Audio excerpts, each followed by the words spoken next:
បាទសួស្តីបងប្អូនអរគ្នាណាអញ្ចឹងក្នុងអំឡុងពេលខែក្តៅមុនណាអ្វីដែលយើងត្រូវពិនិត្យក៏ដូចជាតាមផងនោះគឺ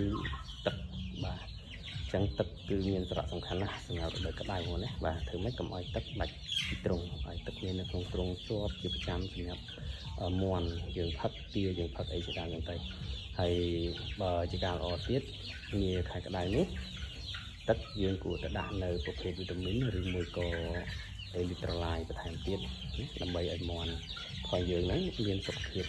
កាន់តែល្អគង់ហើយអាចគ្រប់នៅជាតិទឹកបានពេញលេញណាបាទអញ្ចឹងមើលមាន់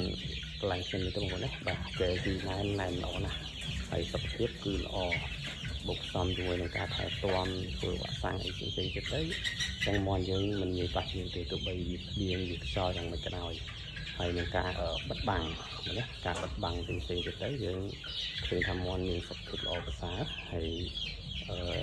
កាលណាតែមានសុខភាពល្អមាន់យើង